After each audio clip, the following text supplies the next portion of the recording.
All right, we got a no cooling call here at another one of our neighbors' houses, and I think I've been here before. And if I remember, his top floor has this bigger, I think it's a 4-ton, 3.5 or a 4. I think it's this Goodman right here. It's not that one. That one's been replaced, I think, by a home warranty or something. This big Goodman here is pumping some hot air. Big line set, look at that.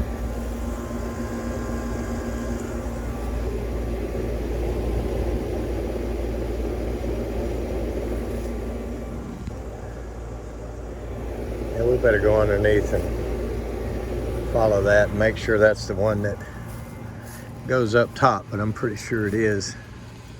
I think there's a door right around here.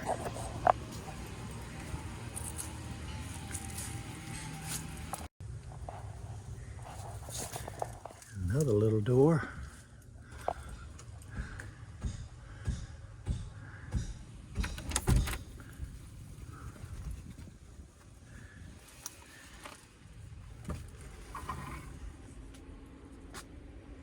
Uh-oh.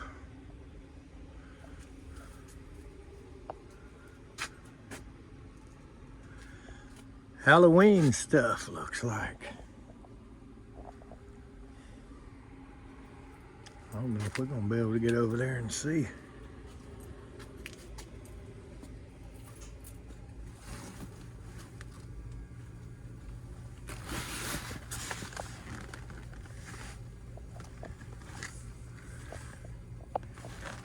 That's the bigger line coming in.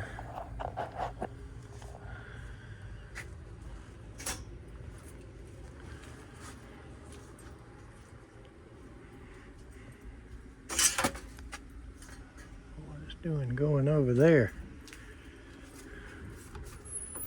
That may not be the top floor. Yep, it is. There it is.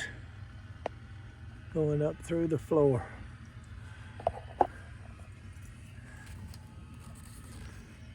And it is hot as fire. So I'm guessing that coil outside might be a little bit stopped up and not releasing its heat very well.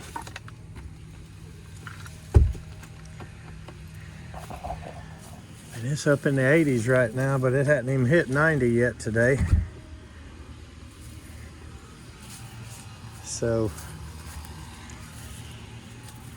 you know, while we were there, I should have took a look to see exactly which drain where that goes, because there's several of them out there. There it is right there.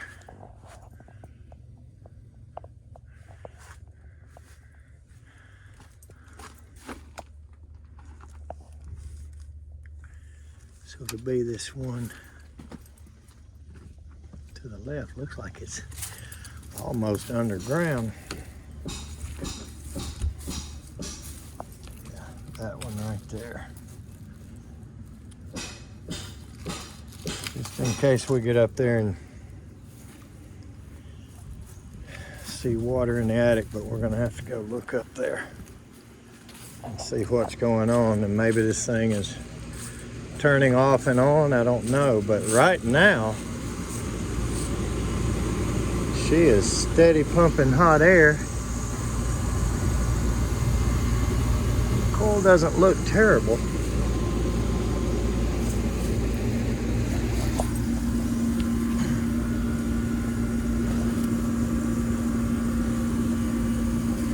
Suction line is not sweating and not very cool. I think I'll put gauges on it before I go upstairs. Let's see what we got here.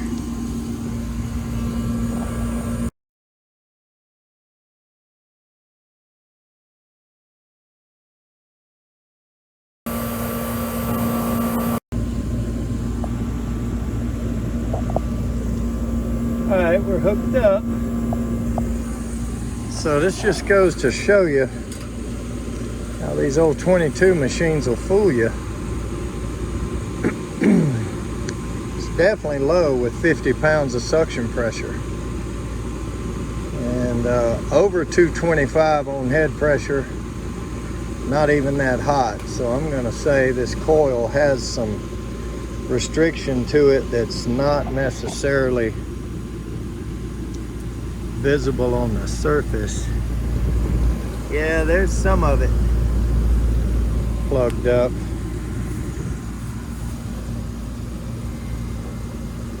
Worse than I had first looked at.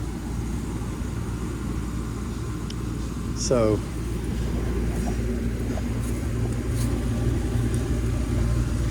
that explains the, oh yeah, it's real bad. You gotta learn to look all the way around. Don't just walk up and pick the first spot out. Because when I looked right there, I thought, well, that's not too bad. So she's plugged up pretty bad. And suction is really low.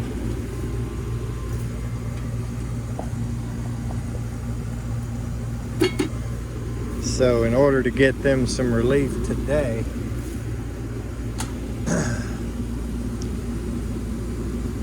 we're gonna have to clean this coil. And the way these louvers are on these Goodmans, there's just really not much way to do it than back flush. So I'm gonna flip this lid off and flush it out. And it's probably got a leak as well somewhere. I'm gonna be sure it does with the suction being that low, unless we go in there and find low airflow and a really bad filter or clogged or partially clogged evaporator coil, unless we find that. But anyway, even if they said throw it away and put us in a new one, we're several days out right now, so we need to get them some relief. This is the top floor. So let's start doing everything we can and go from there. All right, we're gonna open this thing up and flip the lid off of it, and I need some slack in the wires because fan wires are tight. So I came in here to get some, and it's already got a hard start in it, sitting in it. So she ain't long for the world. Okay, we're gonna use this Totally Cool coil jet. That's my favorite tool, little miniature pressure washer. And all I really do with it is put the chemical on. I'm gonna use New Bright like I always do. And you put it in this side here. And open this knob up all the way for the strongest mixture. Turn it on, and it pressurizes and it's ready to go. So I'm going to use this to spray it down, and then we're going to hose it from the inside out and get the head pressure down. So I don't ever keep the water side of it full. I don't want it to be so heavy to carry in and out of the truck. So I'm going to put just enough in here to coat this outside. So I'm probably going to fill it about halfway.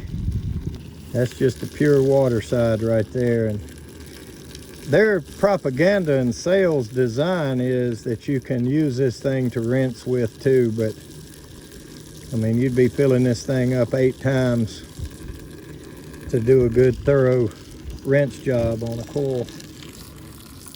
So I just use it to put the chemical on, to put the foam on, and then I'll use the hose to rinse with. I'm gonna have to turn it up higher than this though.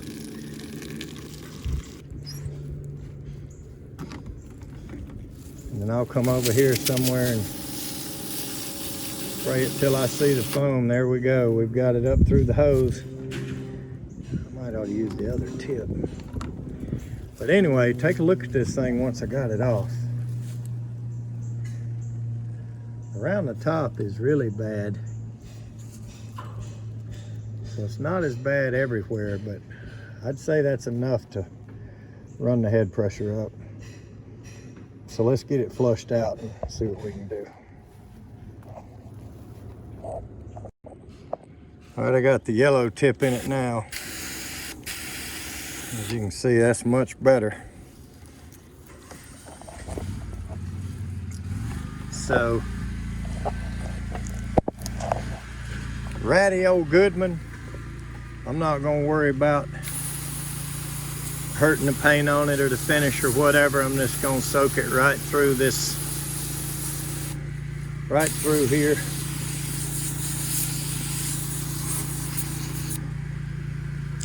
It's gonna be a little bit of a challenge to get that one. Let's get around back.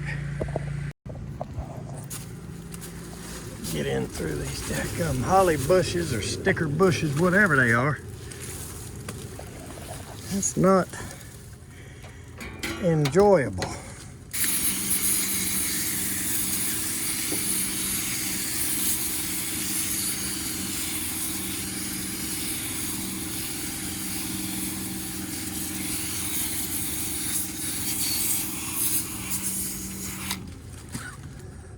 That stuff's strong.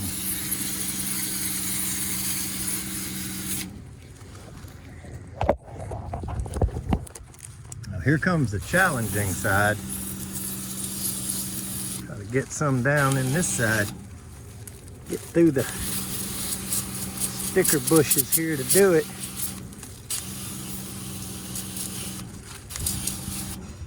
We may have to settle for blasting some of that through the inside.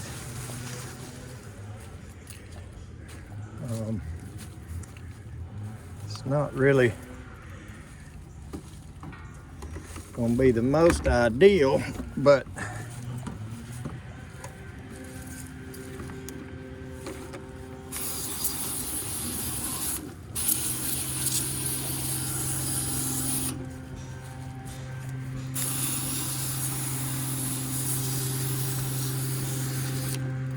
so we'll shoot some through the inside here and then flush it through with the water hose.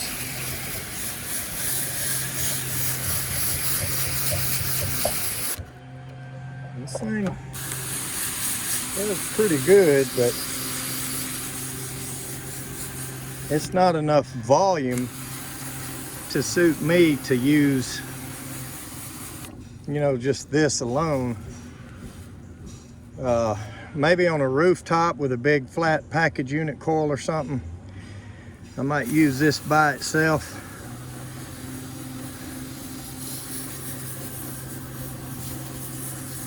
But we'll get enough of this on here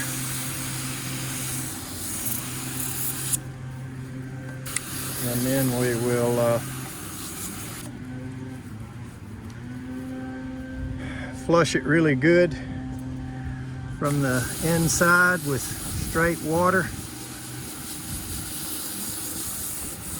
And I bet you we get 50 or more PSI of that head pressure down. So let's let it foam up a minute and see how it's doing. Okay, and what I always do when I'm through applying my chemical is I turn this knob all the way off and then I run it and spray it until you can see just pure water coming through it. And that gets that new bright that wants to crust up on you so bad.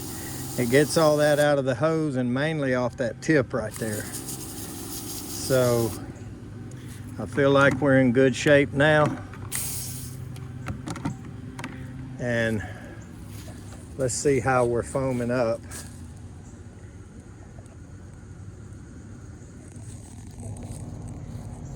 And you can see some from the inside too, because we had to spray a good bit of it from the inside. But I feel like we've got it all where it can loosen up a bit. And we're going to flush it out with the hose. I don't think I had it up high enough. We're going to flush it out with the hose and see if we can improve it a large amount. I mean, there is just no sense in taking this thing apart and doing a really thorough cleaning when I guarantee you it's leaking 22 and it's going to have some. So we're going to do this. Probably going to have an hour and a half tied up in it, and hopefully it helps us lock down a sale. But like I say, this is my neighbor. But they got to have some air in the meantime. This is the top floor. So let's see how it's going to rinse out.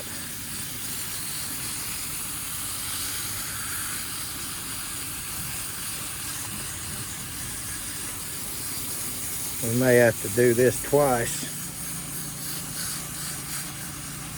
So that's why I didn't put the coil jet up. I let it sit there.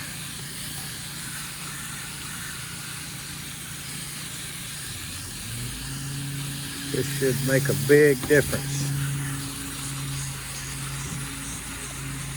See all that old nasty dirt coming out. All right, let me get both hands on the wheel here and we'll look at it in a minute.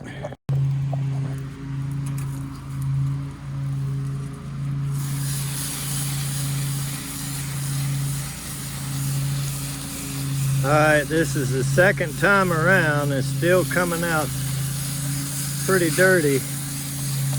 But as you can see, we got it looking a lot better.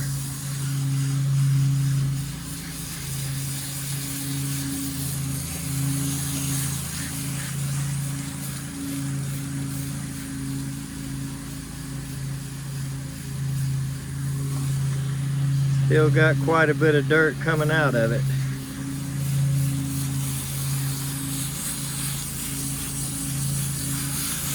Some of it just doesn't want to loosen up. It's been on there a good bit.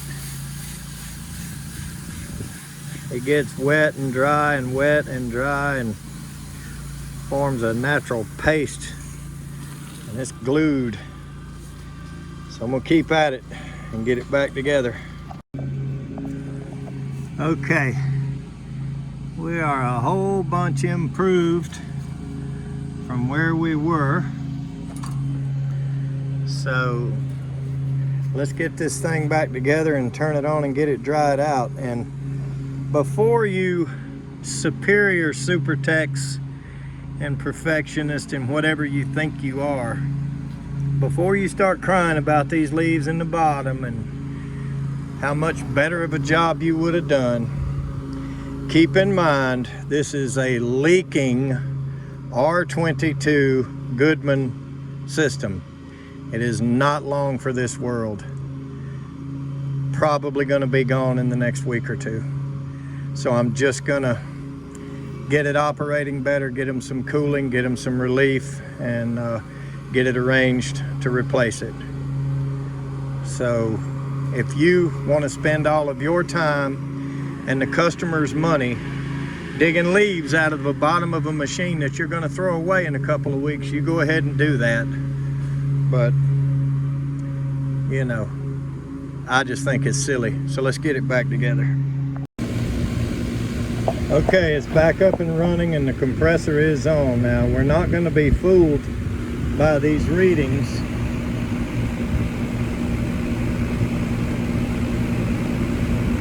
Head pressure is low, the suction is extremely low. But keep in mind, this coil is soaking wet, so it's really cold and we're not even getting barely any warmth at all. So we're going to let this run about 10 minutes and that's going to have us more in line with where we belong. Now, while I'm letting this dry out and run, I'm going to grab the 22 jug and sit it here, and I'm going to run upstairs and just make sure we're getting full airflow out of the vents. I don't think there's any ice on it because especially on a 22 system, you would see ice everywhere, outside, inside. and it didn't even have enough in it to make the line sweat, much less freeze up. So let's go make sure we got airflow, and let's get some 22 in it after it dries out. All right, we got good air in the house, big old slab coil. And as you can see, just letting the coil dry out, got our suction back up about where it was. This is more about the evaporator than outside anyway, but our head pressure is way down. We dropped 40 or 50 psi on that, and we have warmed up out here. Now, even though it appears dry, I'm gonna let this run a few more minutes before I start gassing it up. And I just don't want to get tricked. I want to see the true readings, true PSI anyway. And no, I'm not going to read superheat or any of that. So let's give it a few more minutes. I got the 22 hooked up, ready to go. I guarantee you she wants it. Oh yeah, it wants it. Let's just let this coil get dry before we start adding it.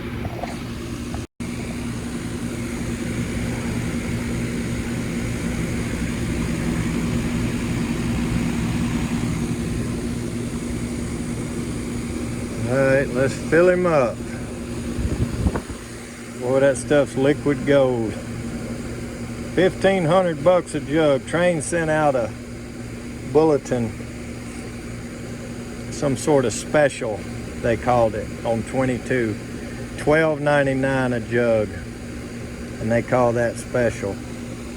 Won't be selling me none of it. We are getting some warmer air now. Hopefully this thing will start sweating and come on around into the real world with us.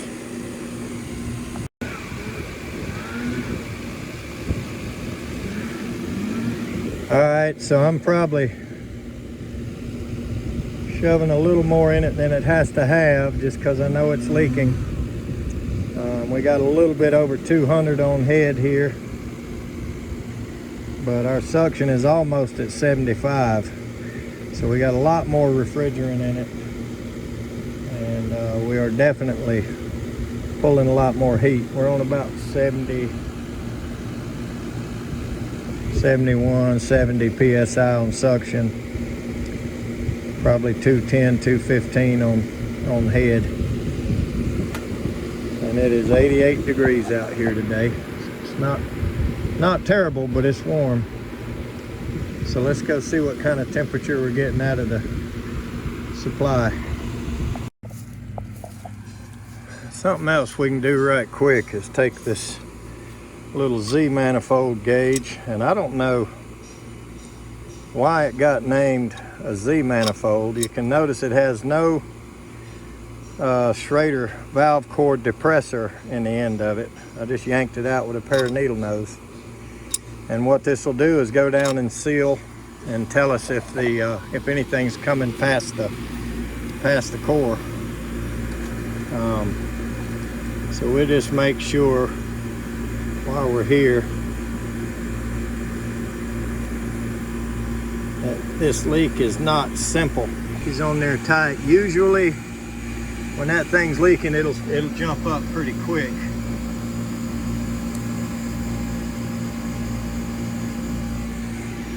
So I believe that one's okay, but I always let it sit there 30 seconds or so and just make sure it doesn't raise any.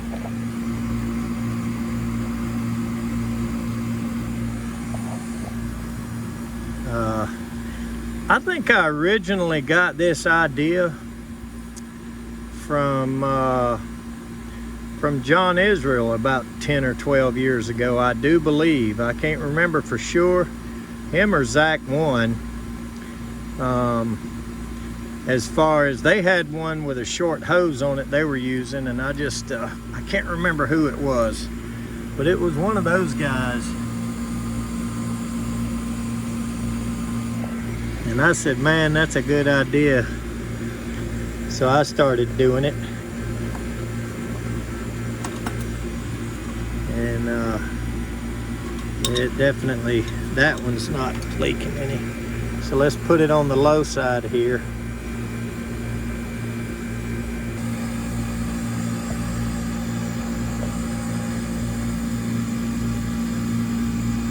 We'll watch it a minute on that side. Make sure one of these Schraders aren't leaking. I'm sure it's one of the coils. There's an old slab coil that's even older than this unit in the attic. So it's got a really old original late 80s when this house was built. Original furnace and slab coil.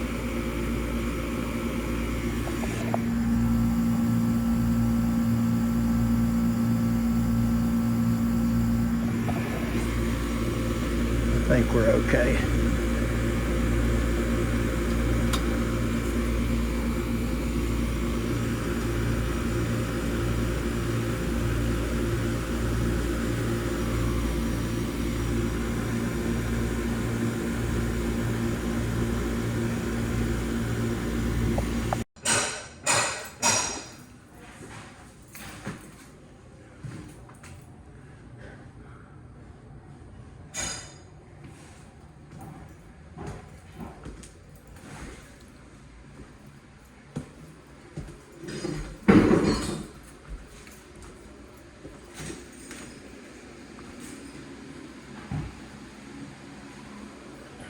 Okay, guess that explains that noise.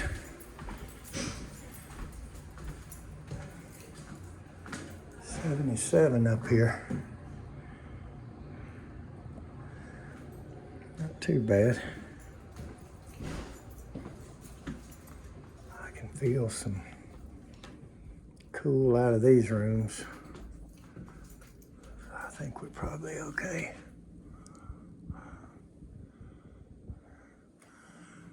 51 degrees, I realize this is just reading surfaces, but it'll still kind of tell you something without having to get on a ladder or chair or something. All right, let's go talk to them. All right, well, they agreed that that thing's at the end of its life. Now, somebody's put a furnace in it. But the slab coil is original. I was mistaken. The whole thing's not original, but the slab coil is. The great big giant plenum is original. So anyway, we're gonna start over and put a matched train system in it, get them up and running. So maybe we'll do a follow-up video on that. Thanks for watching.